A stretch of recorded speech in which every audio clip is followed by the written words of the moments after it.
Good evening everyone. सो आज हमारा class Awadh university के बच्चों के लिए होगा। अवध यूनिवर्सिटी के बच्चों का सेकेंड ईयर का क्लास आज हम करने वाले हैं। सेकेंड ईयर में जो आप लोग का पेपर है एजुकेशनल एडमिनिस्ट्रेशन है, उसी का क्वेश्चन गेस क्वेश्चन देखेंगे। ठीक है, एडमिनिस्ट्रेशन से रिलेटेड है ही, साथ ही साथ मैनेजमेंट से भी रिलेट करता है। एक तरह से देखा जाए तो इसमें तीन टॉपिक है। एक तो एजुकेशनल एडमिनिस्ट्रेशन है, शैक्षिक प्रशासन जिसको हम बोलते हैं। दूसरा आपका मैनेजमेंट है, प्रबंधन है। और तीसरा आप लोगों का इसमें पर्यावरण है, तो उसको भी पढ़ना है। तो थोड़ा सा टफ पेपर माना जाता है ये, और इसमें मार्क्स भी थोड़े से कम आते हैं। चलिए, सबसे पहले तो इसमें आप लोग ये बात का ध्यान रखना, पहला को है क्वेश्चन 1, शैक्षिक प्रशासन जिसको हम लोग बोलते हैं एजुकेशनल एडमिनिस्ट्रेशन। एजुकेशनल एडमिनिस्ट्रेशन क्या होता है, किसे कहते हैं, एंड साथ साथ इसकी विशेषता और उद्देश्य, यानी कि इसके आप कैरेक्टरिस्टिक्स एंड ऑब्जेक्टिव्स, ये भी आपको ध्यान में रखना है।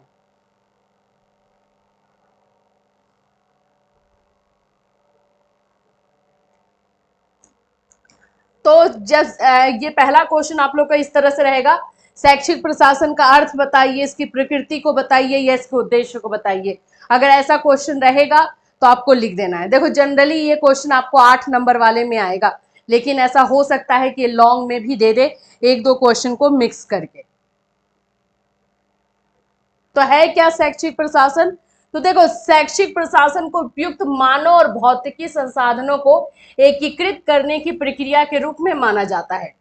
अगर हम एजुकेशनल एडमिनिस्ट्रेशन की बात करें, यानी शिक्षा प्रशासन की बात करें, तो उसमें हम ये मान सकते हैं इंसानों को भी मैनेज करना है उसमें, और जो रूल्स रेगुलेशन बनाए गए हैं उसको लागू करवाना। यही होता है ना, कि जो नियम बनाए गए हैं उन नियमों को लागू करवाया जाए।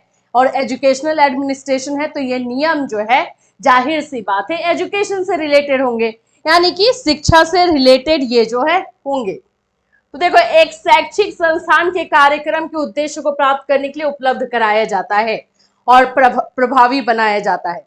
तो अगर आप लोग मान लो कि ये डेफिनेशन एग्जाम में भूल गए, तो आप लोग इसमें लिख सकते हो कि एजुकेशनल एडमिनिस्ट्रेशन यानी शैक्षिक प्रशासन जो है इंसानों यानी मानव और जो भौतिकी यानी कि आप बोल सकते हो कि जो रिसोर्सेस है, संसाधन है, उनको जो है प्रभावी तरीके से उनको काम में लाया जाए, और जो नियम बनाए गए हैं, जो रूल्स बनाए गए हैं शिक्षा को लेकर के, एजुकेशन को लेकर के, उसको अच्छी तरीके से लागू करवाया जाए। यही है शैक्षिक प्रशासन। ये अपना अपने तरह से आप लोग लिख सकते हो। देखो, इंग्लिश में भी है, educational administration is considered as the process of integrating appropriate human and material resources। इंसानों को भी और जो मटेरियल है, जो सामान होता है, उसको भी मैनेज करने का सबसे अच्छा तरीका जो है, उसी को एजुकेशनल एडमिनिस्ट्रेशन कहते हैं। चलिए, अब यहां पर आप लोगों को प्रशासन वर्ड का मीनिंग क्या है ये सारा लिखा हुआ है, लेकिन ये क्वेश्चन बिल्कुल एग्जाम में आपका रहने वाला है। ज्यादा चांस ये 8 नंबर में है, फिर से मैं बता रही हूं, लेकिन अगर लॉन्ग में भी आएगा तो भी आपको प्रिपेयर रखना है उतना मटेरियल। अब इसकी प्रकृति क्या है? अच्छा, एक बात याद रखना, शैक्षिक प्रशासन की प्रकृति की जगह यहां पर आप लोगों का कैरेक्टरिस्टिक यानी कि विशेषता भी लिखा हुआ हो सकता है, दोनों का सेम आंसर होगा। और इसको इंग्लिश में कहते हैं nature, nature of educational administration, और कैरेक्टरिस्टिक्स या feature, feature of education administration. ठीक है, इस नाम से इसको जाना जाता है। एकदम कल एग्जामिनेशन है, आज इस क्वेश्चन को सबको कर लोगे, और जिनको इससे थोड़ा सा ज्यादा डिटेल में चाहिए, नोट्स अवेलेबल है, आप लोग जाके नोट्स ले सकते हो। हम यहाँ पे गेस क्वेश्चन बता रहे हैं, तो गेस क्वेश्चन में से ये मान के चलो कुछ क्वेश्चन इसमें से एग्जाम में देखने को मिलेगा। कंप्लीट सिलेबस कवर करना है तो उसके लिए आपको नोट से कवर करना होगा। तो सबसे पहला जो नेचर है वो बात करते हैं। पहला नेचर है, शैक्षिक प्रशासन एक अलाभकारी कार्य है। ठीक है, अलाभकारी का मतलब होता है कि नॉट प्रॉफिट। बिल्कुल, इसका मकसद ये होता है जो नियम बना है उन नियमों को अच्छी तरीके से लागू करवा दिया जाए, इंप्लीमेंट करवाया जाए, ये रहेगा। शैक्षिक प्रशासन किसी एक प्रक्रिया को संदर्भित नहीं करता, बल्कि विभिन्न प्रक्रिया और पहलू और को जो है करता, मतलब कहने का मतलब है कि एजुकेशनल एडमिनिस्ट्रेशन में कोई एक प्रोसेस नहीं अपनाया जाता।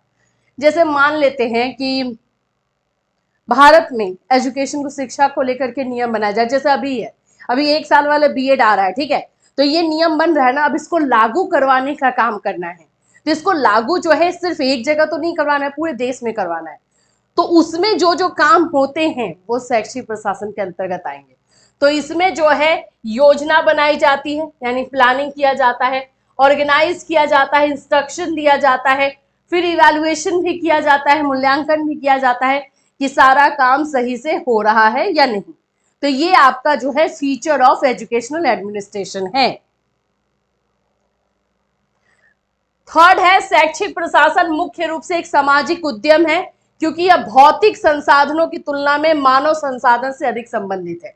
मतलब फिजिकल रिसोर्सेज से ज्यादा जो है ह्यूमन रिसोर्सेज के कनेक्शन में है, क्योंकि जो नियम या जो भी चीजें लागू करवानी है इंसानों पे ही कर होना होगा ना, टेबल बेंच पे तो होगा नहीं, उनको तो जो बोलोगे वही करेंगे वो, तो इंसानों पर लागू करवाना होता है, इसीलिए ह्यूमन रिसोर्सेज इसमें ज्यादा आते हैं।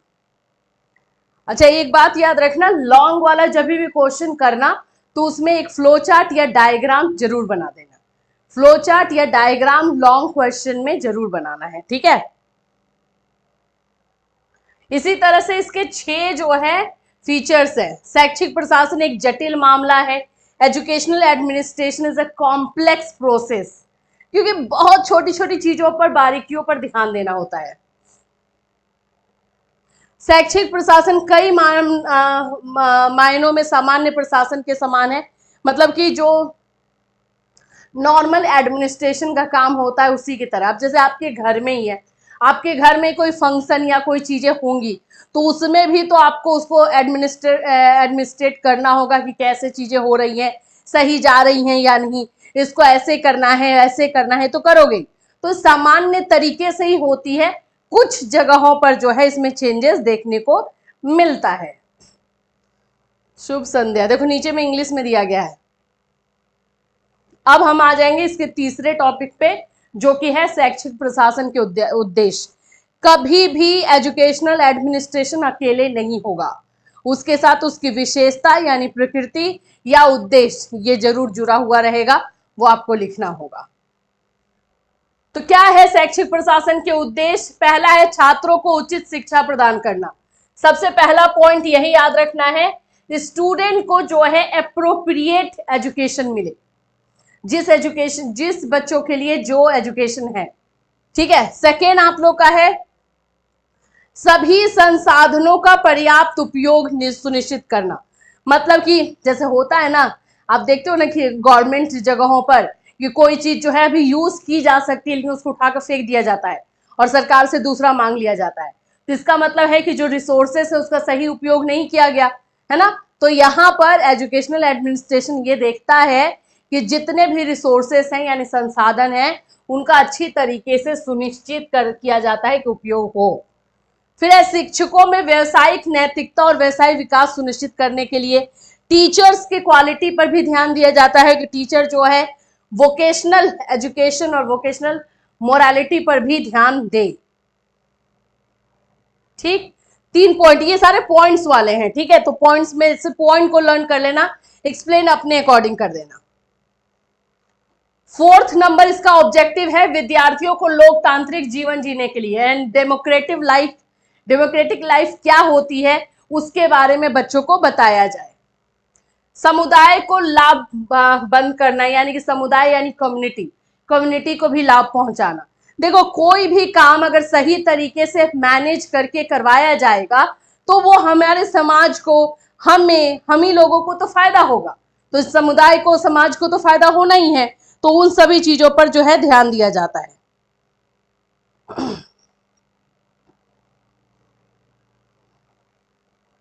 संस्कृत का तो थोड़ा डिफिकल्ट है बाबू, बाकी तो सारी चीजें मैं बता दूंगी। और छात्रों की प्रतिभा पर ध्यान देना यानी उनके टैलेंट को बढ़ावा देना। सेकेंड क्वेश्चन आप लोगों का आएगा मानसिक स्वास्थ्य से। 90% श्योर है ये क्वेश्चन, मानसिक स्वास्थ्य वाला मेंटल हेल्थ का क्वेश्चन 90% श्योर है कि आपको एग्जाम में देखने को मिलेगा। क्वेश्चन कैसे रहेगा? क्वेश्चन रहेगा कि मानसिक स्वास्थ्य का अर्थ और परिभाषा लिखिए, यानी कि मेंटल हेल्थ, शिक्षकों के मानसिक स्वास्थ्य में सुधार के लिए कार्यक्रम, टीचर्स के मेंटल हेल्थ को सुधारने के लिए भी क्या कार्यक्रम चलाए गए हैं। तो ये क्वेश्चन आप लोग का बहुत इंपॉर्टेंट है, मैं यहाँ पे VVI लिख देती हूँ, और ये क्वेश्चन लॉन्ग में ही रहेगा, ये लॉन्ग में ही क्वेश्चन रहेगा। चलिए, मानसिक स्वास्थ्य के बारे में, मानसिक स्वास्थ्य के बारे में वैसे ज्यादा तो कुछ पढ़ना नहीं है, समझ में तो आपको भी आता है कि मानसिक स्वास्थ्य क्या होता है, फिर भी लिखेंगे कैसे।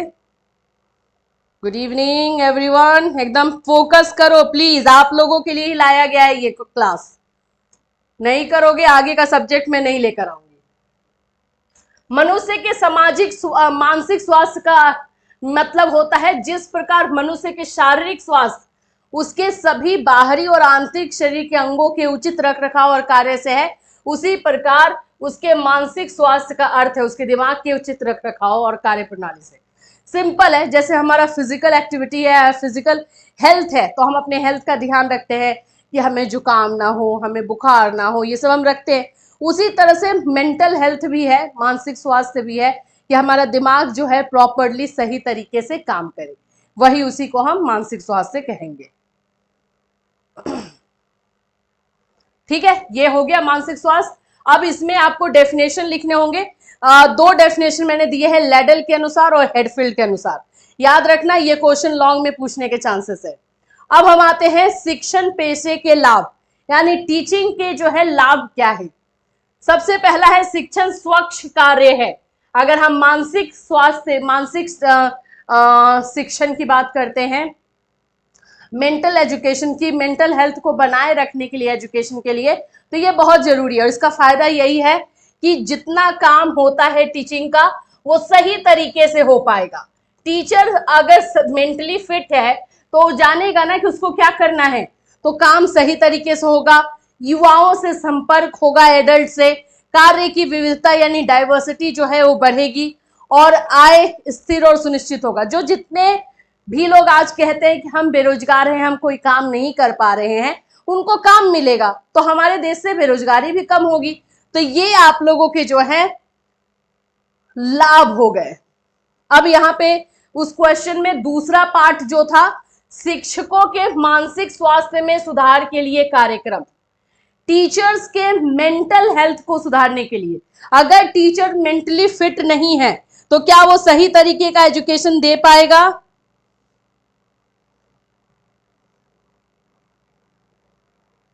ठीक है, तो यहां पर है कि यस, मेंटल हेल्थ के लिए जो है टीचरों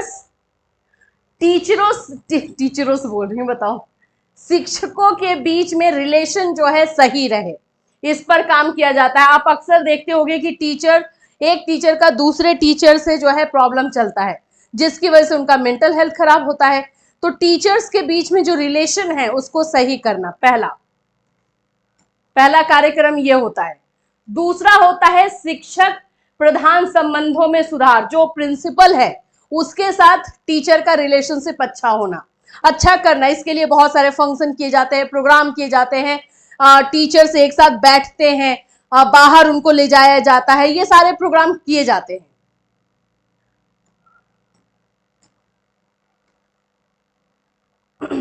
ठीक है, तो ये आप लोगों को टीचर्स को मेंटली फिट रखने के लिए ये काम किए जाते हैं। दूसरा नंबर जो क्वेश्चन था इंपॉर्टेंट था, उसका आंसर खत्म। अब आपका आएगा थर्ड नंबर क्वेश्चन, ये भी बहुत इंपॉर्टेंट है, बट ये जो है ना क्वेश्चन आप लोग का या तो एक नंबर, मतलब कि आप लोग का जो क्या बोलते हैं उसे, वेरी शॉर्ट जो बोलते हैं उसमें पूछेगा, या फिर आप लोग का शॉर्ट में 8 नंबर में पूछेगा। देखो क्वेश्चन क्या है, शिक्षा प्रशासन के विभिन्न आयामों का उल्लेख कीजिए। शिक्षा प्रशासन यानी प्रिंसिपल्स ऑफ एजुकेशनल एडमिनिस्ट्रेशन, आपका हमारा जो एजुकेशनल एडमिनिस्ट्रेशन है उसके क्या सिद्धांत है। एक मिनट रुकना, तो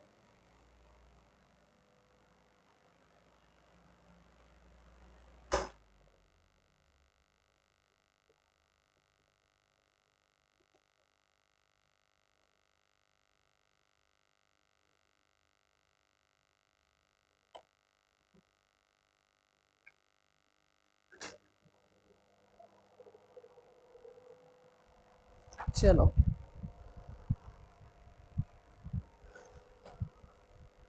कमेंट कर लेना जो इनको पूछना होगा, फिलहाल पढ़ने पे ध्यान देते हैं। तो शिक्षा प्रशासन के नियम कौन कौन से हैं भाई, कौन कौन से प्रिंसिपल हैं? तो देखो, शिक्षा प्रशासन यानी कि एजुकेशनल एडमिनिस्ट्रेशन को चलाने के लिए कुछ तो नियम बने होंगे। बिना नियम बने पूरे इंडिया में जो है एजुकेशन के नियमों को लागू करवाना, ये तो कोई ये बोलते हैं ना कि खेल खेल वाली बात तो है नहीं। तो इसके लिए कुछ तो नियम बने हैं, कुछ सिद्धांत हैं, हाँ प्रिंसिपल है। कौन कौन से प्रिंसिपल है भाई? चलो अब दिखा देती हूँ।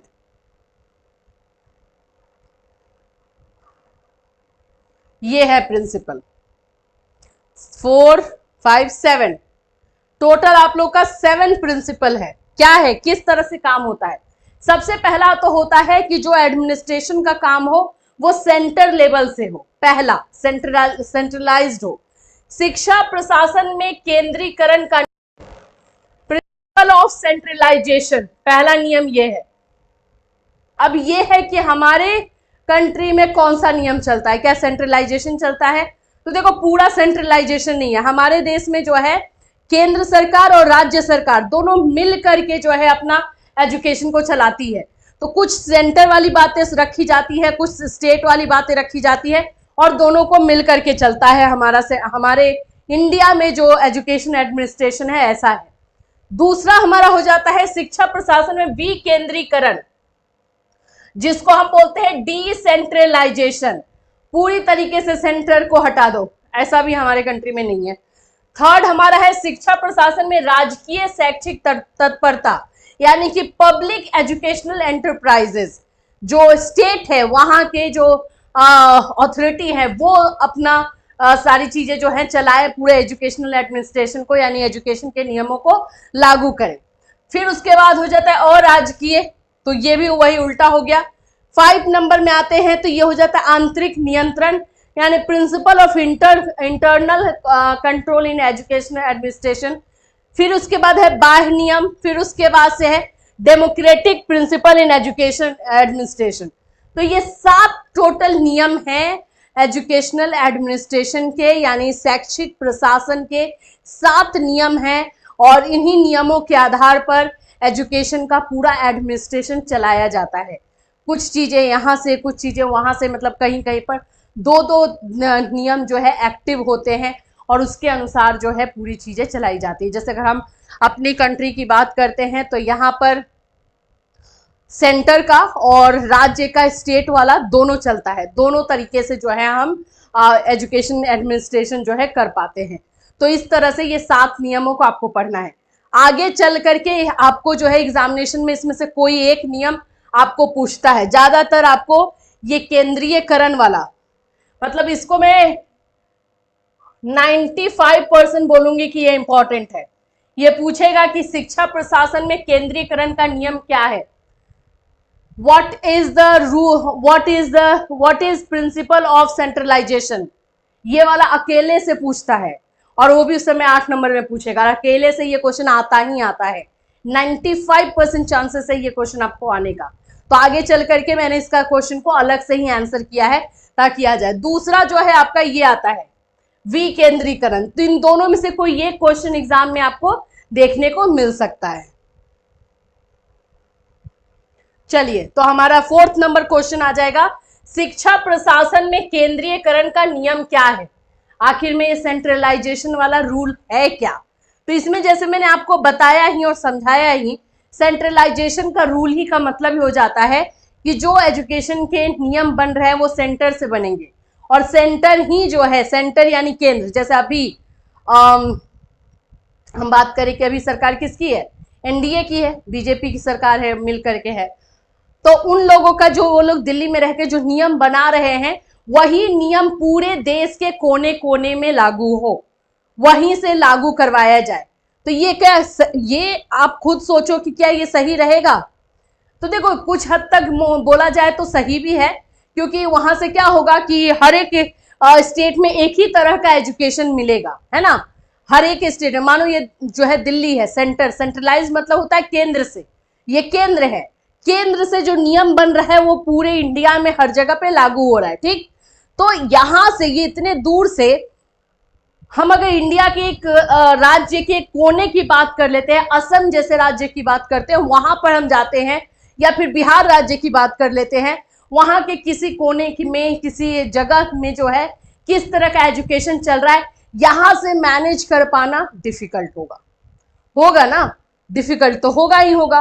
तो इसीलिए जो है ये कहीं पर ये फायदेमंद भी है कि एक ही तरह का एजुकेशन रहेगा, और क्योंकि इंडिया एक वास्ट और डाइवर्स कंट्री है, लैंग्वेज डाइवर्सिफिकेशन है, कल्चर डाइवर्सिफिकेशन है, हर तरह का हम लोग अलग है एक दूसरे से। बिहार से निकल करके जो है मुंबई जाते हैं लोग, अलग फील करते हैं, दिल्ली जाएंगे अलग फील करेंगे, तो हो जाता है ना, अलग अलग तो है हम एक दूसरे से। तो वहां पे एक ही तरह का सेंट्रलाइजेशन होना और केंद्र से एजुकेशनल एडमिनिस्ट्रेशन चलना थोड़ा सा अनफेयर हो जाता है। इसीलिए मैंने आपको पूरा जो है निचोड़ समझा दिया है, वैसे थोड़ा सा समझ लो। शिक्षा प्रशासन के क्षेत्र में केंद्रीयकरण के नियम का बड़ा महत्व है।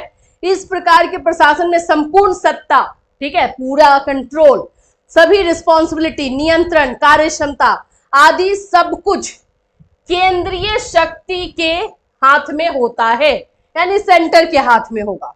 जो नियम बनेगा वहीं से बनेगा, वही नियम सभी जगहों पर लागू होगा। यही है सेंट्रलाइजेशन। एक शब्द में, एक लाइन में समझ चुके हो, इसको एलोबरेट करके अब आप लोग लिख दोगे। आगे चलो, अब इसके लाभ देख लेते हैं, है ना, सेंट्रलाइज्ड होने के। अगर मानो कि हमारे देश में सिर्फ और सिर्फ केंद्र से ही नियम बनता और वहीं से चलता, तो क्या फायदे होते। चलो पहले फायदा देख लेते हैं, ठीक है। लाभ, इस प्रकार के शिक्षा प्रशासन के द्वारा राष्ट्रीय शिक्षा के स्वरूप में एकता का विकास होता है। जैसे मैंने बताया कि एक ही तरह का एजुकेशन सभी जगहों पे लागू होगा। आज के टाइम में देखते हैं तो बिहार का एजुकेशन और महाराष्ट्र का एजुकेशन में डिफरेंस दिखाई देता है, दिल्ली का एजुकेशन और बेंगलोर के एजुकेशन में डिफरेंस दिखाई देता है। तो ये डिफरेंशिएशन जो है हमें देखने को मिलता है, क्योंकि हमारे देश में सेंट्रलाइजेशन नहीं है, एजुकेशनल एडमिनिस्ट्रेशन का सेंट्रलाइजेशन नहीं है, इसकी वजह से। तो ये एक फायदा हो जाएगा कि हाँ, पूरा एजुकेशन सिस्टम एक ही रहेगा, है ना। तो एक पहला।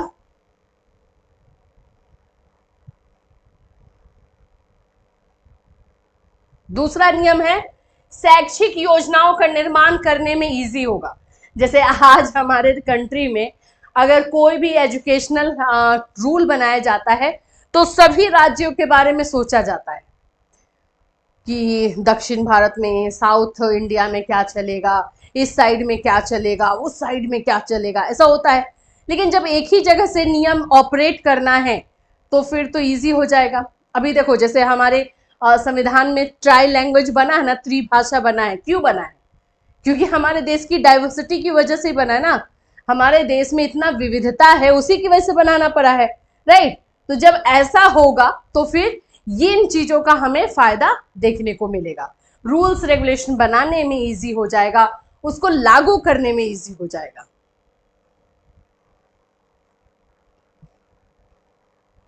शिक्षा प्रयोगों तथा अनुसंधान में व्याप्त अनुचित पुनरावृत्तियों को सावधानी पूर्वक रोका जा सकेगा, और एजुकेशन से रिलेटेड जो भी नियम बनाए जा रहे हैं या जिन नियमों को लागू करवाया जा रहा है उनका बार बार इवैल्यूएशन और मूल्यांकन करना पड़ता है हर एक राज्य के पर्सपेक्टिव से, वो नहीं होगा, वो कम हो जाएगा, राइट।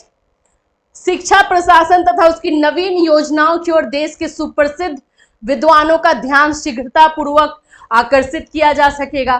तो जो हमारा एजुकेशनल एडमिनिस्ट्रेशन है, जो एनर्जी हमारा अलग अलग तरह के नियम बनाने में जाता है, वो हमारे अब नए काम को करने में वो दिमाग जो है लगाया जाएगा। तो ये हमारे एजुकेशनल एडमिनिस्ट्रेशन यानी शैक्षिक प्रशासन अगर सेंट्रलाइज्ड हो जाता है तो उसके फायदे हैं। लेकिन ये क्वेश्चन है कि क्या इंडिया जैसे देश के लिए फायदेमंद है? नहीं, इंडिया जैसे देश के लिए नुकसानदायक है। क्यों? देखो आओ, इसका हम लोग हानि भी समझ लेते हैं, इसका लॉस। देखो, केंद्रीयकृत शिक्षा प्रशासन की हानियां, डिसएडवांटेज क्या है? डिसएडवांटेज तो सबसे पहला मैंने जो आपको बताया वही है कि दिल्ली जगह जैसे जगह में बैठ करके कोई भी दूसरे राज्य के एक छोटे से कस्बे या छोटे से गांव के बारे में सोच नहीं पाएगा। रियल लाइफ जो है उस गांव की कैसी है, वहां पे किस तरह का जो है डेवलपमेंट हो रहा है, हो भी रहा है या नहीं, ये एग्जैक्ट जो है सिचुएशन नहीं पता चल पाएगा। पहला यही है। इस प्रकार के शिक्षा प्रशासन के अंतर्गत केंद्र से दूरस्थ प्रदेशों की शैक्षिक आवश्यकताओं पर अधिक ध्यान नहीं दिया जाता है। तो पहला लॉस, इस प्रकार के प्रशासन में सुदृढ़ सैन्यीकरण जैसा वातावरण व्याप्त हो जाता है जिसका अनेक वर्षों तक कुप्रभाव रहता है। सैन्यीकरण का मतलब हो जाता है कि एक ही तरह का, क्या बोलते हैं उसको, मोनोटोनस, मतलब एक ही तरह का नियम जो है चलाया जा रहा है, उसमें बदलाव जल्दी नहीं आता है। इस प्रकार के प्रशासन में कभी कभी क्षेत्रीय असंतोष, यानी कि पर्टिकुलर छोटे छोटे जगहों वाले लोग डिससेटिस्फाइड होते हैं, वो संतुष्ट नहीं होते हैं। इस प्रकार के शिक्षा प्रशासन में परिवर्तन अथवा प्रयोग के लिए कोई सुअवसर प्राप्त नहीं होता है, मतलब चेंजेस इसमें देखने को जल्दी नहीं मिलता है। तो ये इसके लॉस हो गए, ठीक है। प्रॉफिट भी समझ गए। तो हमने यहाँ पे सेंट्रलाइजेशन कर लिया कि अगर एजुकेशन जो है सेंटर लेवल से ही सिर्फ कंट्रोल किया जाएगा तो क्या फायदे होंगे, क्या नुकसान होगा। ये वाला क्वेश्चन जब भी करना ना, आंसर लिखना, तो इसमें एक डायग्राम बना देना। अब आप बोलोगे मैम डायग्राम हम कैसे बनाएंगे, डायग्राम चलो यहां पे दिखा देती हूँ, ठीक है। मानो कि हमें जो है फायदे लिखने हैं, है ना, तो यहां पे लिखना क्या है भाई, शिक्षा सेंट्रलाइज, केंद्रीकरण, है ना, सिर्फ मैं डायरेक्टली यही लिख रही हूं, यानी शिक्षा का केंद्रीकरण होता है तो उसके लाभ, केंद्रीकरण का लाभ, यहां पे लिख सकते हैं एडवांटेजेस ऑफ सेंट्रलाइजेशन, ठीक है। तो इसमें आप इसको यहां पे लिख करके और एक एक एरो बना दोगे, सबसे पहला, फिर दूसरा, जितना लिखना चाहो, तीसरा, चौथा, जो पॉइंट है वो यहां पे लिख दोगे, खत्म। इस तरह से जो है फ्लो चार्ट बना दोगे। आप जिस तरह से एडवांटेज में देख रहे हो उसी तरह से आप डिसएडवांटेज में भी बना सकते हो। हमेशा याद रखना है लॉन्ग क्वेश्चन में जो है डायग्राम फ्लो चार्ट होना ही चाहिए, बिना फ्लो चार्ट बिना डायग्राम के अच्छे मार्क्स नहीं आएंगे।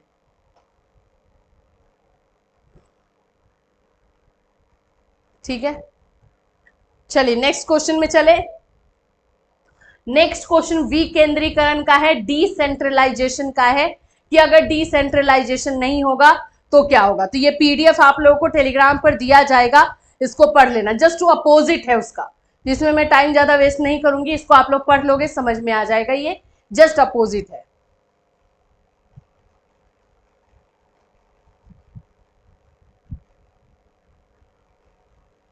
हाँ, अब आ जाओ यहां पे 5 number question, democratic and autocratic educational administration के में अंतर। इसको हम बोलते हैं प्रजातांत्रिक तथा एकाधिकार और शैक्षिक प्रशासन में अंतर। प्रजातांत्रिक कहने का मतलब है कि प्रजा का यानी लोगों का जिसमें राज होता है, और ऑटोक्रेटिक मतलब कोई एक संस्था का या एक इंसान का होता है वो। इन दोनों में डिफरेंस क्या है, ये अंतर लिखने को आपको देखने को मिल सकता है एग्जाम में। मैं इसमें नहीं बोलूंगी कि फुल चांसेस है, लेकिन आ सकता है। तो इसमें क्या होता है, प्रशासक द्वारा समस्याओं का निदान अन्य व्यक्तियों की सहायता से किया जाता है, और इसमें प्रशासक द्वारा सुझाव नहीं मांगा जाता है, इसमें जो है अपने मन से ही किया जाता है। ऑफकोर्स ऑटोक्रेटिक में दूसरे से सुझाव और दूसरों की बातों को सुना ही नहीं जाता है, और इसमें सुझाव लिया जाता है।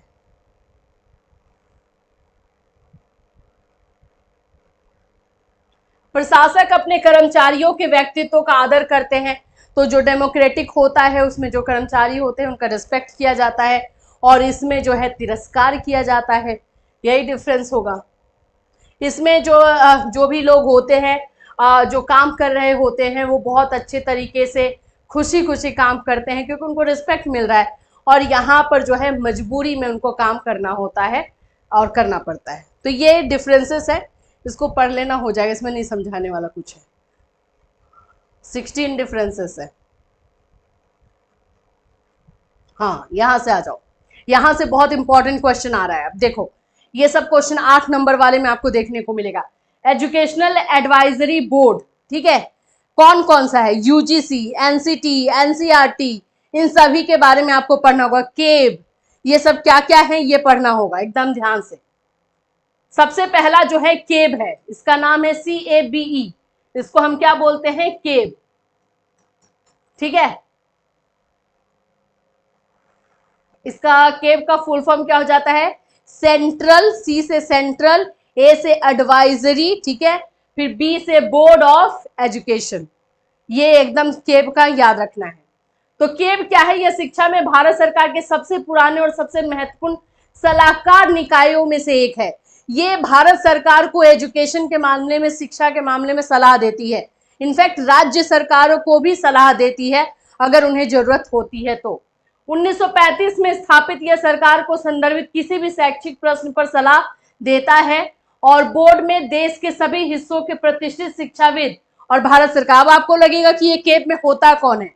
तो वो लोग होते हैं जो एजुकेशन में एक अच्छा अपना नाम बना चुके हैं, एजुकेशन में बहुत कुछ कर चुके हैं। उन लोगों की एक कमेटी, एक टीम बनाई जाती है। 1949 तक यह शिक्षा के विभिन्न क्षेत्रों पर केंद्र और राज्य सरकारों को सलाह देने वाली एकमात्र सलाहकार संस्था थी। तो आजादी के बाद सिर्फ एकमात्र ये थी। बोर्ड वर्ष में एक बार बैठक करता है, वर्ष की उपलब्धियों का आकलन करता है, उसमें जो भी सलाह देना होता है वो सलाह देता है। तो केब, CABE का मतलब याद रखना। ये आप लोग को 1 नंबर में या फिर जो है शॉर्ट में पूछ सकता है। शॉर्ट में पूछेगा तो अकेले सिर्फ केब के बारे में नहीं पूछेगा, इन लोगों को भी लेगा। दूसरा आपका हो जाता है राष्ट्रीय शैक्षिक अनुसंधान और प्रशिक्षण परिषद, जिसको कि NCERT कहते हैं। NCERT, ठीक है। तो NCERT की स्थापना कब हुई थी? 1961 में हुई है। याद रखना है NCERT जो है क्लास 1 से लेकर के 12 तक के सारे करिकुलम और पाठ्यचर्या, स्कूल का पूरा जो मैनेज करना होता है, बुक सिलेक्शन होता है, करिकुलम देखना होता है, सभी चीजें सही से चल रही हैं या नहीं, उनको करवाता जो है NCERT है। NCERT के हेल्पिंग हैंड्स भी हैं, अलग अलग जगहों पर, अजमेर में है, MP में है, ऐसे ही जगहों पर जो है उनके हेल्पिंग हैंड है, जिसको लेकर के वो स्कूल का काम करते हैं। क्वेश्चन आप लोग के बहुत सारे आ रहे हैं भाई। हाँ, मैं बता रही हूं आरोही। लॉन्ग शॉर्ट, वेरी शॉर्ट होगा, बिल्कुल मैं लास्ट में क्लियर करूंगी।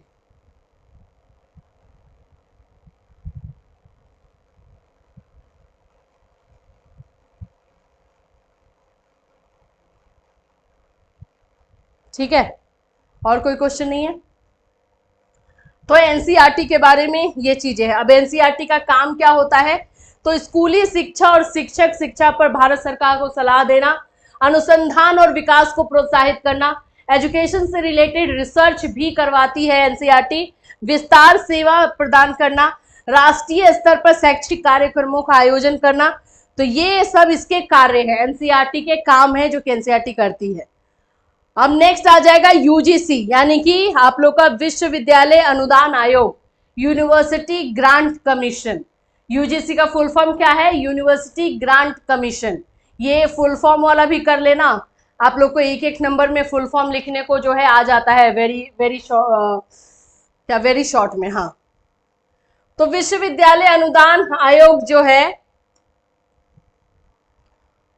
1956 में भारत सरकार द्वारा स्थापित यह उच्च शिक्षा से संबंधित है। देखो, UGC जो है विश्वविद्यालय के एजुकेशन से रिलेट करती है, विश्वविद्यालय यानी यूनिवर्सिटी एजुकेशन से। जैसे NCERT के बारे में हमने पढ़ा ना कि वो स्कूली शिक्षा को देखती है, तो स्कूली शिक्षा के बाद कौन देखेगा? Graduation level, master level, PG, फिर उसके बाद आप लोग का PhD, ये सब कौन देखेगा? तो वहां पे UGC देखती है। UGC का काम होता है उन सभी चीजों को देखना। और जब भी कोई यूनिवर्सिटी ओपन किया जाता है तो UGC से परमिशन लेना जरूरी है। UGC उन लोगों को जो है डोनेशन देती है यूनिवर्सिटीज को, जिन जिन को जरूरत होती है। तो ये सब काम UGC का है, ठीक है। चलिए नेक्स्ट आपका आ जाता है NCT, तो एनसीटी एक ऐसा एकमात्र संस्था है जो टीचर्स के लिए बनाया गया है। ये टीचर्स के रिक्रूटमेंट से लेकर के उनके करिकुलम, जैसे आप लोग बीएड कर रहे हो तो बीएड का करिकुलम एनसीटी के द्वारा ही बना है, एनसीटी ने ही जो बनाया है। तो ये टीचर से रिलेटेड करिकुलम, टीचर से रिलेटेड रिक्रूटमेंट, कौन से क्लास में कौन सा टीचर पढ़ाएगा, ये सारा डिसीजन एनसीटी लेती है। एनसीटी 1993 में एक वैधानिक निकाय के रूप में स्थापित हुई और इसका जो एक्चुअल स्थापना जो हुआ है 1995 में हुआ है। इसको अगर बोला जाए कि ये लागू कब करवाया गया तो 1995 में, ठीक है। तो ये आप लोग का एनसीटी हो गया। ये क्वेश्चन भी आप लोग का श्योर है कि ये आ सकता है। विद्यालय प्रबंधन में प्रधानाध्यापक की भूमिका, role of principal in school management. देखो, स्कूल को चलाने के लिए ना जो करता धरता होते हैं वो प्रिंसिपल ही होता है। प्रिंसिपल ही एक स्कूल को जो है चलाता है, तो उसमें प्रिंसिपल का रोल आपको देख लेना है। जैसे मैं यहाँ पे आपको दिखा रही हूँ, पॉइंट वाइज डायरेक्टली दिखाऊंगी। शैक्षिक नीतियों का निर्धारण करना, टीचर्स के लिए, स्टूडेंट के लिए, वो नीतियों के कार्यान्वयन यानी कि जो पॉलिसी या जो नियम बनाए गए हैं उसको सही तरीके से लागू करवाना, ये भी है। फिर उसके बाद है शिक्षण विधियों में, अगर कहीं टीचिंग मेथड कोई स्कूल में उनको लग रहा है कि नहीं यहाँ पे हम मॉडिफिकेशन करेंगे तो वो भी प्रिंसिपल करता है और टीचर को जो है इंस्ट्रक्शन देता है। शिक्षा उपयोगी सामग्री को संगठित करना, टीएलएम जो टीचिंग लर्निंग मटेरियल है उसकी जो जरूरत होती है उसको इकट्ठा करने का काम भी प्रिंसिपल करता है। मतलब पूरा स्कूल को चलाने का काम है इसका। परीक्षा तथा मूल्यांकन कार्य को देखना, अध्यापकों तथा अन्य कर्मचारियों के लिए कल्याण कार्य करना, ये प्रिंसिपल का काम रहेगा।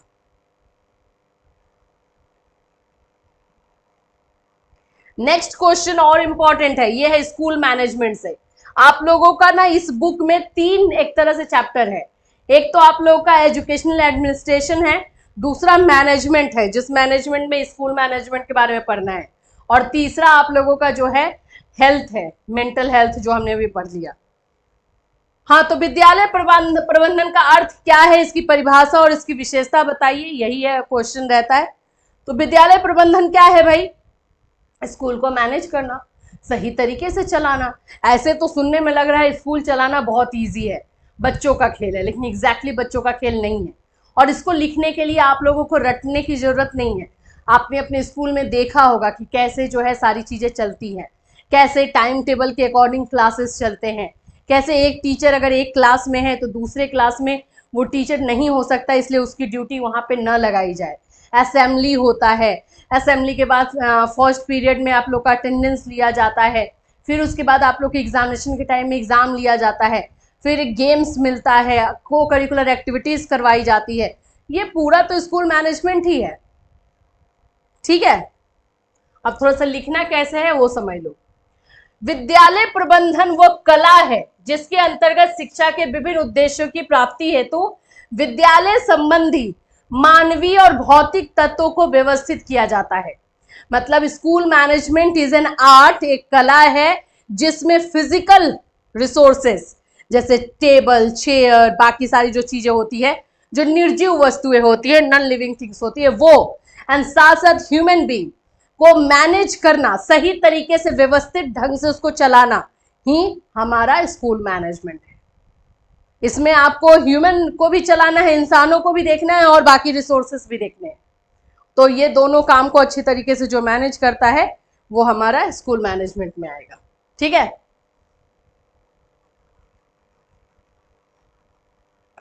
यहाँ पे आपको डेफिनेशन दिए गए हैं। हाँ, विद्यालय प्रबंधन की विशेषता क्या है? तो पहली विशेषता हो जाएगी नियोजित प्रबंधन, यानी प्लानिंग के साथ मैनेजमेंट होना। ऐसा नहीं कि हाँ मैं तो कर लूंगा, मैं कर लूंगी और जाकर हम कुछ भी करके आ गए, नहीं। पहले से हमें प्लान करना है कि कैसे होगा। 8:30 में असेंबली होगी, 8:35 8:40 में बच्चे स्कूल क्लास में जाएंगे, ये पीरियड होगा, ऐसे होगा, घंटी इतने देर में लगेगी। ये सारी चीजें एक मैनेज वे में होना चाहिए। तो एक नियोजित प्रबंधन यानी एक प्लानिंग के साथ जो है मैनेजमेंट। दूसरा हो जाता है वैज्ञानिक दृष्टिकोण। जो भी चीज हम करें स्कूल में इस बात का ध्यान रखें कि साइंटिफिक पर्सपेक्टिव होना चाहिए, अंधविश्वास वाली चीजें नहीं होनी चाहिए, उसके पीछे लॉजिक होना चाहिए ताकि बच्चे भी उस पर विश्वास कर सके। मानवीय दृष्टिकोण यानी ह्यूमन पर्सपेक्टिव को भी ध्यान में रखना है। कार्य कुशलता में वृद्धि, हर एक इंसान के जो काम करने की टेक्निक है उसको हम और बढ़ाएं। उद्देश्य की निश्चितता यानी कि जो ऑब्जेक्टिव बनाया जा रहा है उसको हम फिक्स बनाएं कि हाँ हमें इस तरह से अचीव करना है, बच्चों को ये चीजें सिखानी है, बच्चे में ये चेंजेस आने चाहिए, वैसा सहयोग की भावना, ये सब हमारा स्कूल मैनेजमेंट का विशेषता रहेगा। हाँ, ये वाला क्वेश्चन बहुत इंपॉर्टेंट है, देख लेना। सुपरविजन, पर्यवेक्षण हर बार पूछता है और इस बार पूछेगा, या तो लॉन्ग में या तो शॉर्ट में सुपरविजन से क्वेश्चन रहेगा। सुपरविजन मतलब क्या होता है कि किसी काम को ऑब्जर्व करना कि सही तरीके से कोई काम हो रहा है या नहीं, यही होता है ना सुपरविजन। तो ये क्या है इसके बारे में ध्यान रखना है। तो पर्यवेक्षण शब्द अंग्रेजी भाषा के सुपरविजन शब्द का पर्याय है। अंग्रेजी भाषा का यह शब्द सुपर प्लस विजन, दो शब्दों से बना है। सुपर का अर्थ होता है असाधारण और अलौकिक या दिव्य, और विजन का अर्थ होता है दृष्टि। तो मतलब इस तरह से आप किसी काम पर नजर बना करके रखें कि उसकी छोटी सी छोटी चीजें आपकी आंखों से ओझल ना हो। आप छोटी सी छोटी चीजों को गौर करें, उसमें आप जो है अगर कुछ गलत हो रहा है तो उसको फाइंड आउट करें, ये होता है सुपरविजन।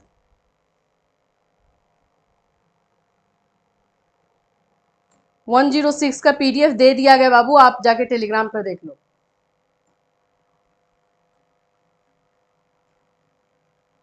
फिर शैक्षिक पर्यवेक्षण एक ऐसी प्रक्रिया है, यहाँ पे आपको डेफिनेशन लिखा गया है इसके काम। तो पहला है लीडरशिप प्रोवाइड करना, पहला है तो सुपरविजन का है लीडरशिप प्रोवाइड करना। दूसरा हो जाता है पॉलिसीज बनाना, फिर उसके बाद उसको लागू करवाना, सभी को अच्छी तरीके से जो है फीडबैक देना, ये आप लोग का। फिर पर्यावरण शिक्षा आ जाएगा, एजुकेशनल जो ईवीएस से क्वेश्चन रहता है, इन्वायरमेंटल एजुकेशन से वो रहेगा। तो ये तो बताने की जरूरत नहीं है, पढ़ लोगे, लेकिन इंपॉर्टेंट क्वेश्चन है ये, ठीक है। ये पूरा पीडीएफ कंप्लीट कर लेना। 12 या 13 क्वेश्चन मैंने इसमें दिया है। और हाँ, आपदा प्रबंधन क्या है, डिजास्टर मैनेजमेंट, जैसे कि सुनामी आ जाती है, भूकंप आ जाता है, बाढ़ आ जाती है, तो इसको कैसे मैनेज किया जाता है, किस तरह से होता है, आपदा प्रबंधन से क्वेश्चन एक रहता है, ठीक है। इसमें मैंने जितने क्वेश्चन इंक्लूड किए हैं सब इंपॉर्टेंट है, और इतने मतलब क्वेश्चन में से स्वास्थ्य शिक्षा 12 क्वेश्चन है। 12 क्वेश्चन में से आप लोग को 4 से 5 मिनिमम मैं बोल रही हूँ, अदरवाइज 7 से 8 क्वेश्चन भी एग्जाम में देखने को मिलेगा। तो इसमें आश्चर्य की बात नहीं है, क्योंकि टॉपिक ही वैसा उठाया गया है, ठीक है। चलिए अब हम आ जाते हैं। Oh thank you so much Aarohi. अब आप जो क्वेश्चन है आप लोगों का कि कितने पेजेस लिखने हैं, एकदम मेरी बात को ध्यान से देखना और सुनना। मैं आपको बता रही हूं इसका फायदा लास्ट ईयर हुआ है। 92%, मतलब बीएड में समझ रहे हो 92%, वो भी अवध यूनिवर्सिटी में जिसमें थ्योरी ही सिर्फ लिखना है, उसमें बच्चे 92% लेकर आ गए। आप बोलोगे मैम आप झूठ बोल रही है, आप बोलोगे मैं मार्कशीट आपको दिखा दूंगी। और एक मेरे बच्चे नहीं, 5-6 बच्चे जो हैं 90 प्लस लेकर आए। 92% एक बच्चे का है, लेकिन बाकी जो है 91, 90, 90.56 ऐसे मार्क्स आए हैं। तो ये क्यों आया है? क्योंकि उन लोगों ने मेरी बातों को फॉलो किया है।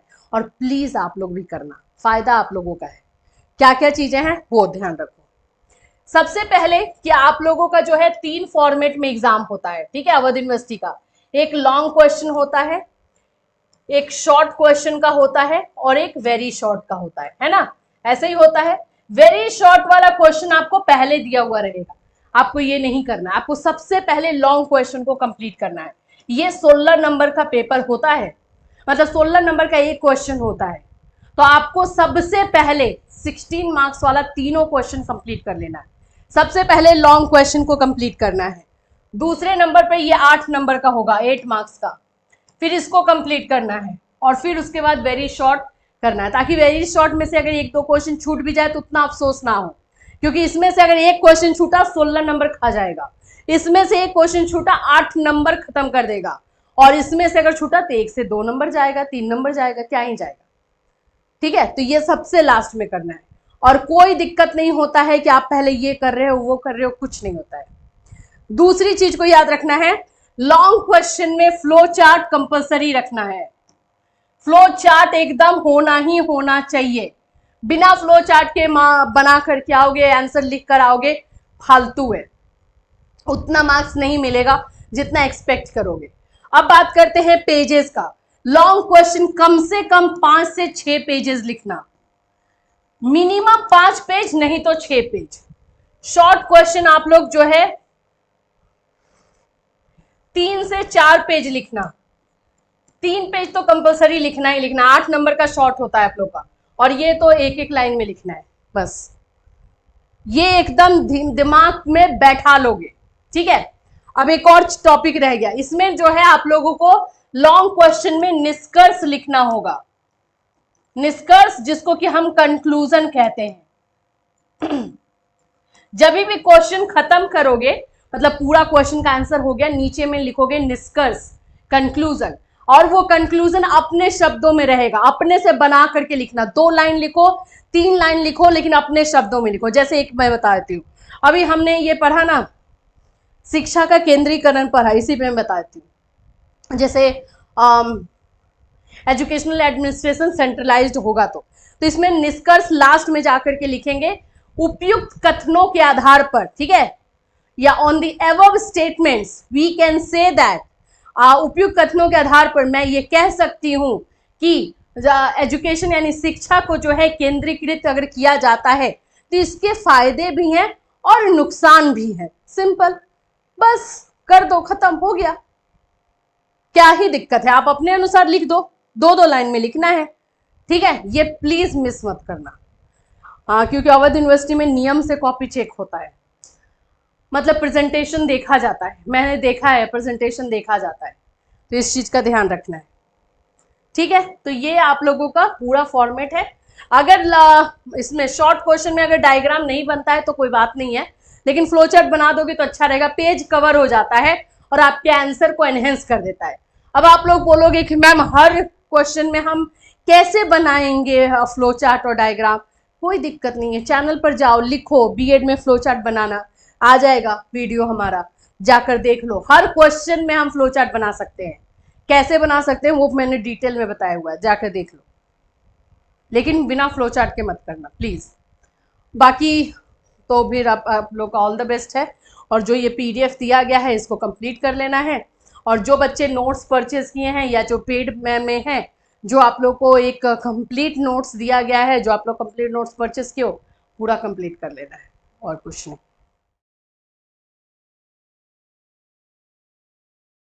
सभी क्वेश्चन पढ़े हुए आए थे Krishna ji, very good very good. मैंने आप लोगों को पहले ही बोला है, जितना बताया जा रहा है उसको आप करके जाइए, बाहर से क्वेश्चन रहेगा ही नहीं रहेगा, आराम से आप लोग उसको कंप्लीट करोगे। इवन ऐसा हो जाता है ना कि हम इसमें से कौन सा क्वेश्चन करें, तो आप इसमें से बहुत सारे क्वेश्चन छोड़ोगे कि हाँ अच्छा ये तो छोड़ना ही पड़ेगा, आपको उसमें से बेस्ट एंड बेस्ट आंसर चुनना होगा। Good evening, good evening everyone. Yes, exam अच्छा गया है, बट हैंड राइटिंग 2 क्वेश्चन में अच्छी नहीं हुई, तो थोड़ा सा प्रैक्टिस करके जाओगे ना तो नहीं होगा। लेकिन फर्स्ट डे का ना रहता है, देखो फर्स्ट डे ना साइकोलॉजिकल प्रेशर रहता है, फर्स्ट डे बहुत सारी चीजों का रहता है कि अरे मैं 3 घंटे में इतना मैनेज कर पाऊंगा भी या नहीं। एक प्लान करके जाना और एक एग्जीक्यूट करना, उसको तो डिफरेंस हो जाता है ना। तो हाँ रहता है first day pressure, second day से आप लोग हैबिचुएटेड हो जाओगे, किसी को कोई दिक्कत नहीं होगी। चलिए क्लास लाइक कर दीजिए सभी के सभी, बहुत अच्छा मुझे भी लगा सुन के। एक्चुअली मैं तो थी कि भाई आपका 7 बजे से एग्जाम है तो एग्जाम खत्म होगा, आप लोग 11-12 बजे तक मुझे बता दोगे। कुछ बच्चों ने मैसेज कर ही दिया था कि मैम बहुत अच्छा पेपर हुआ, पेपर सबको सही गया है, अच्छा लिखा है। किसी बच्चे से एक छूट गया है क्योंकि उसने मिस्टेक किया, लेकिन छूटा है तो शॉर्ट वाला छूटा है, 4 नंबर वाला, तो ज्यादा टेंशन नहीं है। वही लॉन्ग से अगर आप शॉर्ट से स्टार्ट करते लिखना तो लॉन्ग छूट जाता, अगर लॉन्ग छूट जाएगा तो बहुत ज्यादा लगेगा कि 16 मार्क्स छूट गया। तो लॉन्ग नहीं छूटना चाहिए, शॉर्ट छूट जाता है तो कोई दिक्कत नहीं है। ठीक है। चलिए आज हम लोग जो है एजुकेशनल एडमिनिस्ट्रेशन करने वाले हैं। अवध यूनिवर्सिटी सेकेंड ईयर का पेपर है और सिद्धार्था यूनिवर्सिटी का 4th पेपर है ये educational administration. Childhood and growing up का भी मैं आपको गेस्ट क्वेश्चन बता दूंगी, टेंशन नहीं लेना है। चाइल्डहुड एंड ग्रोइंग अप में कौन कौन से क्वेश्चन प्रिपेयर कर लेने हैं। नोट्स अगर आपने ले रखा है तो नोट्स तो कंप्लीट कर लेते हो तो फिर कोई दिक्कत ही नहीं है, लेकिन आपने नोट्स नहीं लिया है और आपके पास टाइम ज्यादा नहीं है तो जो गेस्ट क्वेश्चन दिया जा रहा है उसको आपको कंप्लीट कर लेना है। ठीक है, 2 क्वेश्चन छूट गया है। अवध यूनिवर्सिटी का एग्जामिनेशन बाबू आपको अगस्त में देखने को मिलेगा, अगस्त फर्स्ट वीक से एग्जाम हो सकता है। चलिए अब अगस्त देखो अवध यूनिवर्सिटी में क्या होता है ना कि पहले आप लोगों का शॉर्ट क्वेश्चन स्टार्टिंग में ही रहता है, 1-1 नंबर का क्वेश्चन रहता है, मतलब वेरी शॉर्ट बोलो 1-1 नंबर का 10 क्वेश्चन रहेगा, उसको आपको नहीं पहले अटेम्प्ट करना है। दूसरे में आओगे तो फिर 8 नंबर वाला पेपर आपको स्टार्ट होगा, लघु उत्तरीय शॉर्ट आंसर टाइप क्वेश्चन, इसको भी पहले नहीं करना है। अवध यूनिवर्सिटी के बच्चे आप सबसे पहले सेक्शन सी से स्टार्ट करोगे, सेक्शन सी, या फिर आपका ये सिद्धार्था यूनिवर्सिटी के अगर आप बच्चे हैं तो भी मैं बता दूं आप लोग जो है सेक्शन बी से स्टार्ट करोगे। सिद्धार्था यूनिवर्सिटी के बच्चे सेक्शन बी से और अवध यूनिवर्सिटी के बच्चे जो है सेक्शन सी से स्टार्ट करेंगे। ठीक, नहीं अवध यूनिवर्सिटी का आज फर्स्ट ईयर का नहीं है, first year Monday Tuesday Wednesday होता है बाबू। 22 पेज बहुत कम है क्या? टोटल कितने पेजेस का कॉपी था? कॉपी कितने पेजेस का था ये बता दो मुझे।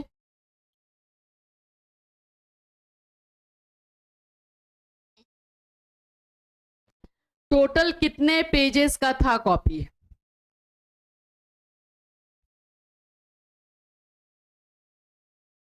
देखिए अवध यूनिवर्सिटी में जो लॉन्ग क्वेश्चन है 15 मार्क्स का होता है और इसमें 500 शब्द बोलता है, लेकिन मैं आपको बोलूंगी 5 से 6 पेजेस ही इसको भी लिखोगे आप लोग, फ्लो चार्ट जरूर बनाओगे। जैसे ये हम लोग एजुकेशनल एडमिनिस्ट्रेशन कर रहे हैं तो इसमें अगर आप देखते हो तो पहला पेपर है राष्ट्रीय अध्यापक शिक्षा परिषद की संरचना और कार्यों का वर्णन, describe the structure and function of NCT. NCT क्या है, एनसीटी का निर्माण क्यों हुआ, उसका काम क्या है, किस काम के लिए एनसीटी को बनाया गया, ये जरूर देखना है। अब वही यहाँ पे लिख दिया राष्ट्रीय अध्यापक शिक्षा परिषद, तो सोचते रह गए अरे ये कौन सा क्वेश्चन दे दिया है। इंग्लिश में देख लो एनसीटी, एनसीटी समझ गए होंगे कि हाँ एनसीटी का लिखना है। तो एनसीटी का 32 पेजेस था, उसमें से आपने 22 लिखा है, थोड़ा तो कम है। देखो अगर 32 पेजेस का पूरा सेट है ना तो कम से कम 27-28 पेजेस लिख कर आओ, मैं आपको क्लियर बता रही हूँ 27 एंड 28 पेजेस लिख कर आओ, बेस्ट होगा, मतलब बहुत अच्छा होगा। अब 25 पेज तक भी जाता है, 24 पेज तो अच्छा है, और 22 तक जा रहा है तो थोड़ा कम हो गया है। कोशिश करना है कि एनी हाउ जो है 26-27 पेज जो है हम टच कर जाए, 26-27 पेजेस हमारा हो जाए, ये कोशिश करना है। ठीक है, ये आप लोग जिसका जिस तरह का कॉपी अब मिलता है ना उसके अकॉर्डिंग देखना होता है। अब आईजीयू एमडीयू में होता था तो उनका 28 पेजेस का रहता था, तो 28 पेजेस में अगर वो 22-23 पेजेस तक लिख रहे हैं तो ओके है, ओके काइंड है। लेकिन आप लोग का 32 पेजेस है तो आपको कम से कम जो है 27-28 पेजेस टच करना पड़ेगा, ये कोशिश कीजिएगा, हो जाएगा। चलिए तो एनसीटी का हो गया पहला क्वेश्चन। सेकेंड क्वेश्चन अगर हम आ जाते हैं तो वो हमारा है समय सारणी। अगर आप एजुकेशनल एडमिनिस्ट्रेशन का नोट्स देखोगे तो उसमें टाइम टेबल के बारे में दिया गया है कि टाइम टेबल पहले तो होता क्या है, कैसे जो है स्कूल में जो है टाइम टेबल का इंपॉर्टेंस है, और साथ ही साथ में जो है इसको किस तरह से बनाया जाता है, इसके प्रिंसिपल्स क्या है, सिद्धांत क्या है, तो ये है टाइम टेबल का। नेक्स्ट है शैक्षिक प्रशासन की उपयोगिता एवं उद्देश्य, explain the utility and AIIMS of educational administration. कोई 2 क्वेश्चन करना है, टोटल 4 क्वेश्चन है, और 10 नंबर का क्वेश्चन है विद्यालय प्रबंधन के विभिन्न विधियों का, स्कूल मैनेजमेंट से रिलेटेड क्वेश्चन रहता है। इजीली है, स्कूल मैनेजमेंट और एजुकेशनल एडमिनिस्ट्रेशन तो मैंने आपको कंफर्म बताया है कि 100% क्वेश्चन रहता है, लॉन्ग में शॉर्ट में हर जगह ये टॉपिक आपको घूमता फिरता दिखाई देगा, तो ये टॉपिक तो आप लोग करके ही जाओगे, तो ये पहले कर लोगे। ठीक है अभी अभी मैं बताने वाली हूँ चाइल्डहुड एंड ग्रोइंग अप का इंपॉर्टेंट क्वेश्चन। रुक जाओ थोड़ी देर। 28 9 पेजेस फिल किए हैं, बहुत अच्छा, वेरी गुड, वेरी गुड, बहुत अच्छा है, बहुत अच्छे तरीके से। फ्लो चार्ट सभी बना रहे हो ना? लॉन्ग क्वेश्चन में सभी के सभी फ्लो चार्ट बना कर आ रहे होगे। ये सभी चीजों का थोड़ा सा ध्यान रख लेना है।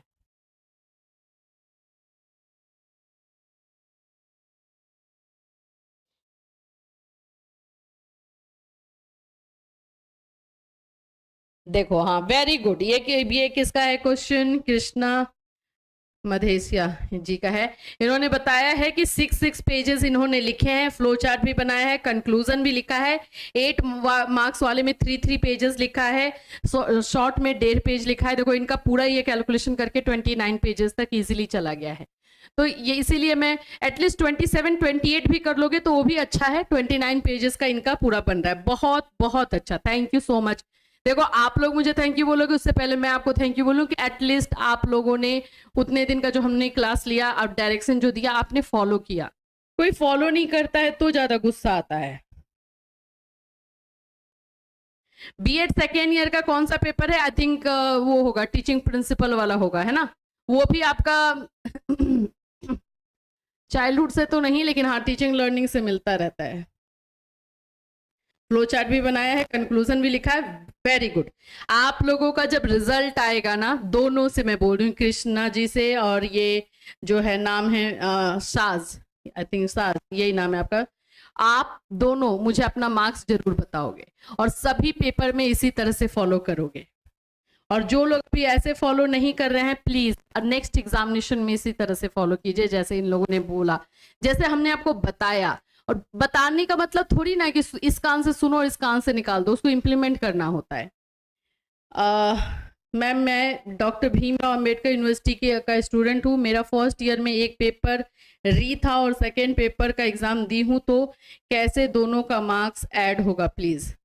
री का जो एग्जाम का मार्क्स है वो ऐड करोगे, जो कि आपका पहले वाला पेपर था, बस दैट्स इट, वो पूरा ऐड कर लो, कोई दिक्कत नहीं। जैसे मानो कि लर्निंग एंड टीचिंग में आपका 22 मार्क्स आया था जिसकी वजह से आप फेल हुई थी, फिर आपने जो है री एग्जाम दिया, ठीक, री एग्जाम में आपका मान लो 42 मार्क्स आ गया, तो वो 22 को नहीं ऐड करोगे, 42 को ऐड करोगे, खत्म।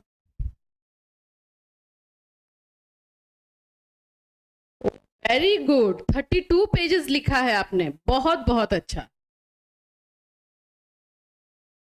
प्रिंसिपल एंड टीचिंग का है ना? चलो ठीक है।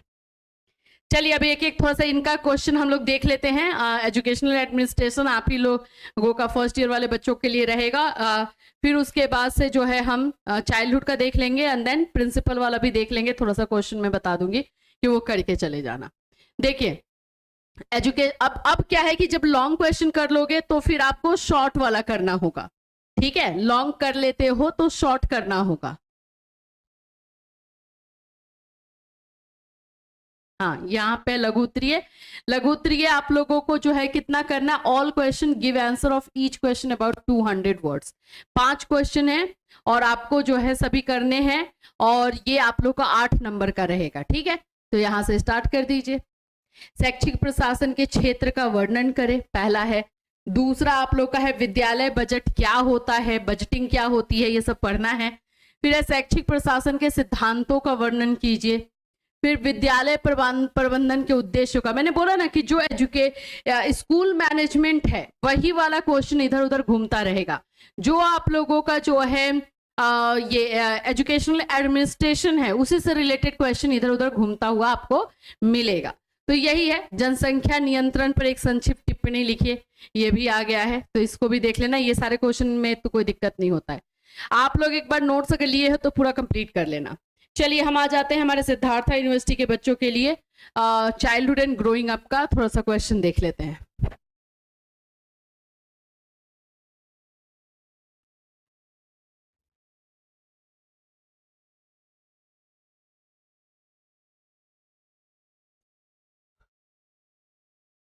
देखिए, चाइल्डहुड एंड ग्रोइंग अप का जिनका पेपर है, क्या क्या टॉपिक कर लोगे? तो बाल्य अवस्था, यानी कि आप लोगों का चाइल्डहुड का टॉपिक कंप्लीट कर लेंगे।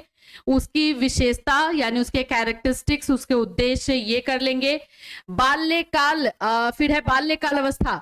अब क्या है ना कि जो चाइल्डहुड का स्टेज होता है उसमें फैमिली एंड कम्युनिटी का क्या रोल होगा या स्कूल का क्या रोल होगा, रोल वाला एक क्वेश्चन रहता है। विकास से आप क्या समझते हो? वृद्धि और विकास यानी ग्रोथ एंड डेवलपमेंट तो बिल्कुल कर लेना है। ग्रोथ, डेवलपमेंट, उसके प्रिंसिपल्स और उसको इफेक्ट करने वाले कारक जो फैक्टर्स होते हैं, ये आप लोग को देख लेना। इसमें से एक क्वेश्चन 100% रहेगा, मे बी 2 या 3 भी रहे, कोई इसमें डाउट नहीं है। पाइगेट थ्योरी आप लोग को देख लेना। अगर पाइगेट थ्योरी को थोड़ा समझने में प्रॉब्लम आए तो आप जो है इस पर चले जाना चैनल पर, वहां पे पाइगेट थ्योरी निकालना बहुत अच्छे से समझाया गया है, वो आप लोग को मिल जाएगा। किशोरों के विकास में अध्यापक की भूमिका क्या है? किशोरावस्था एक संघर्ष एवं तूफान का काल है, एडोलेसेंस वाला टॉपिक रहेगा ही रहेगा।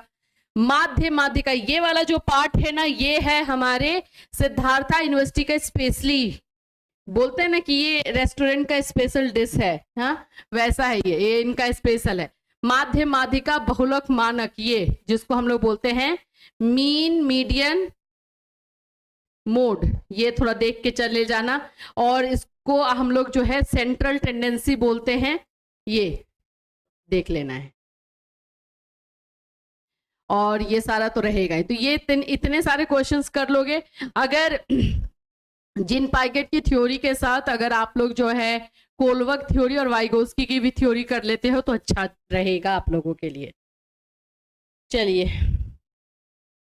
मैम, हम कॉलेज से बीएड कर रहा हूँ, फर्स्ट ईयर में हूँ, सो फर्स्ट ईयर का क्लास कब से होगा? फर्स्ट ईयर का क्लास कब से होगा? ये 4 बजे का पूछ रहे हो। देखो 4 बजे का जो हम न्यू सेशन का क्लास स्टार्ट करते हैं वो सितंबर से होता है, ठीक है। और ऐसे जैसे यूनिवर्सिटीज के जो बैचेस चलते हैं हमारे ऐप पर, वो अगस्त से स्टार्ट हो जाता है। जैसे 21 जुलाई से आगरा बीएड सेकेंड ईयर का क्लास स्टार्ट हो रहा है, फिर उसके बाद से हमारा अवध का एग्जाम हो जाएगा, तो अवध का है, बिहार का होगा। तो इस तरह से पर्टिकुलरली सभी बैचेस अब एक के बाद एक स्टार्ट होंगे, तो वो उसके लिए ऐप डाउनलोड कर लेना, वहां से इंफॉर्मेशन मिलेगी।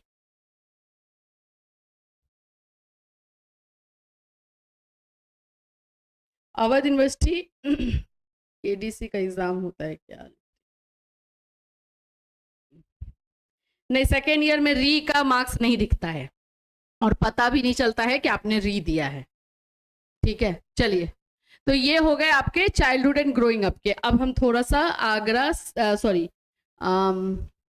हमारे learning and principle of teaching जो है वो देख लेते हैं।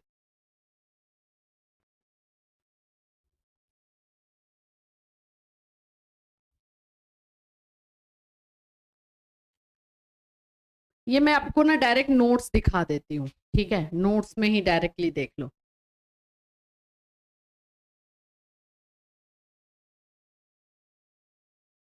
अवध यूनिवर्सिटी का एग्जामिनेशन अगस्त में देखने को मिलेगा।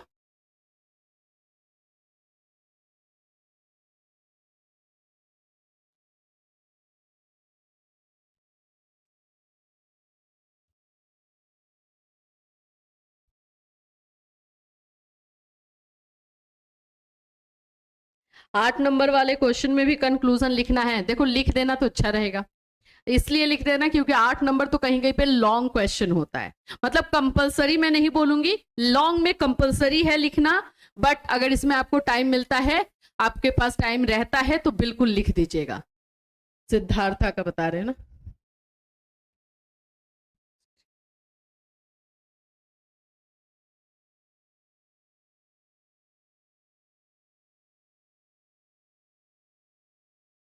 देखिए Siddhartha university principle and teaching वाला जो है ना, बाकी यूनिवर्सिटी में लर्निंग एंड टीचिंग नाम से वो पेपर रहता है, उससे मैच करता है ये लर्निंग एंड टीचिंग। तो हमने अपने 4 बजे के क्लास में लर्निंग एंड टीचिंग का क्लासेस बहुत सारा लिया हुआ है, तो वो आप करके जा सकते हो।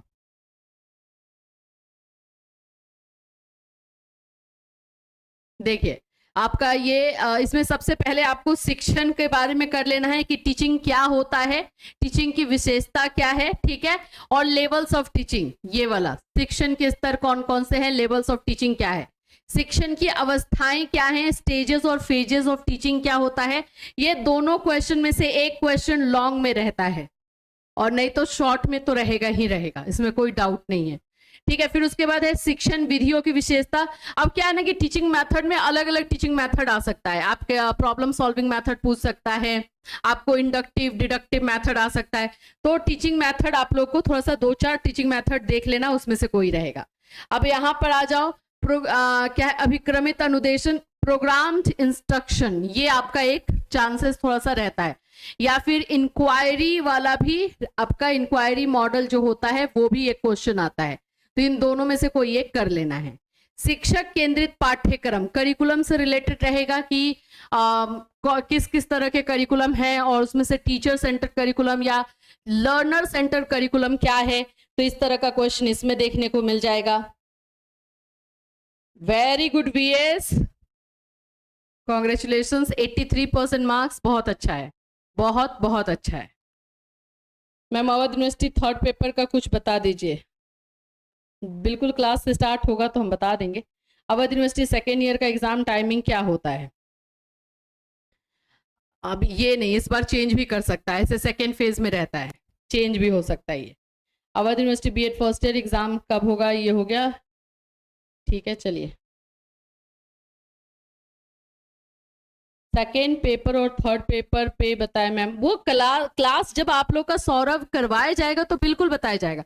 अभी फिलहाल सिद्धार्था का एग्जाम चल रहा है, तो उसके अकॉर्डिंग आप लोगों से जो मैच कर रहा है सब्जेक्ट, उसको हम बता दे रहे हैं।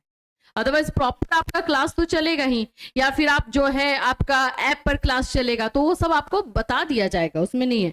ऐसा थोड़ी है कि हम एक एक पूरा जो है चैप्टर नहीं, जो इंपॉर्टेंट क्वेश्चन है वो हम आपको करवाएंगे और वो सब्जेक्ट वाइज आपको करवा दिया जाएगा। ठीक है, तो ये सारे क्वेश्चंस आप लोगों को देख करके जाने हैं, जो भी सिद्धार्था के बच्चे हैं कल जिनका एग्जाम है। टीचिंग क्या है, टीचिंग के टाइप्स, कितने तरह के जो है टीचिंग होते हैं, शिक्षण होता है।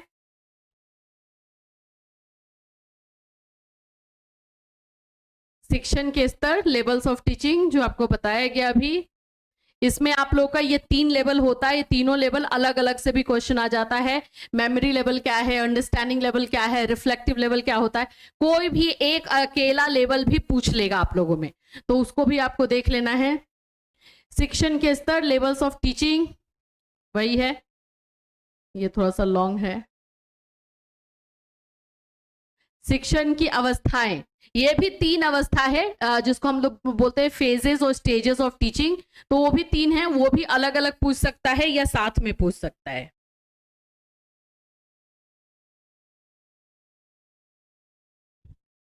अवध यूनिवर्सिटी का जो क्लास है ना ऐप पर, हम लोग एक्चुअली थोड़ा सा कॉलेज में हमारी बात हुई है, तो वो लोग ना डेट को लेकर के क्लियर नहीं है। मे बी डेट जो है आपका अगस्त में, बोलना नहीं चाहिए क्योंकि कंफर्म नहीं है अभी, ये 10 या 12 से दे दे। और हम लोग जो क्लास चलाएंगे, हमें लग रहा है कि हम ऐसा क्लास चलाएं जो 10 दिन कंटिन्यूअस चले एग्जाम तक, ताकि आप लोगों के दिमाग में सारी चीजें रहे। नहीं तो फिर क्लास 10 दिन चले फिर उसको बंद करना पड़े, क्या ही मतलब है। बस इसीलिए जो है ऐप पर अभी फिर से लाइव रिवीजन क्लास स्टार्ट नहीं हो रहा है, तो एक बार हमें इंफॉर्मेशन मिल जाने दो कि हाँ इस दिन से जो है आपका एग्जाम होना है, बस उसके हम लोग जो है दूसरे दिन से ही लाइव क्लास स्टार्ट हो जाएगा। जितने सब्जेक्ट्स हैं, जो भी टॉपिक्स हैं, उस सब सारा का सारा हम रिविजन करेंगे। रिविजन करने के लिए हार्डली 10 दिन का टाइम लगेगा, उससे ज्यादा नहीं।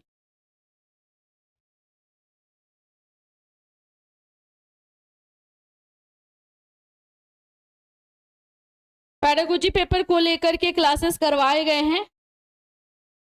लाइट का फोकस बहुत है, एक्चुअली फोकस नहीं है, रुको, अगर लाइट का फोकस आपको दिखाई दे रहा है तो, बट मुझे पता है फोकस ये नहीं है।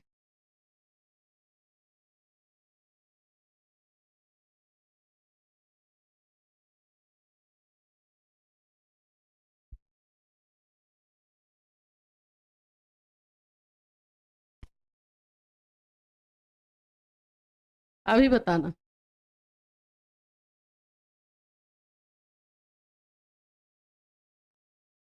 अभी सही है।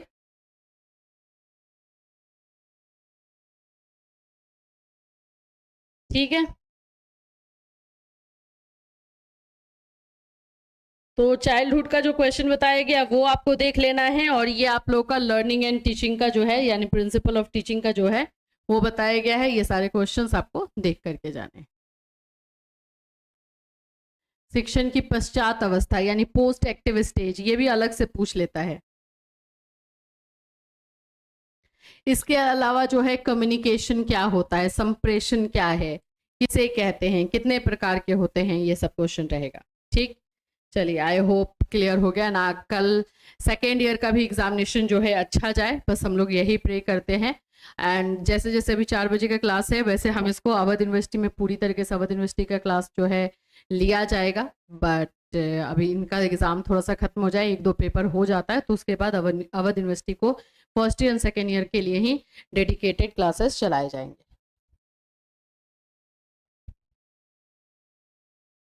चलिए, thank you so much, take care everyone.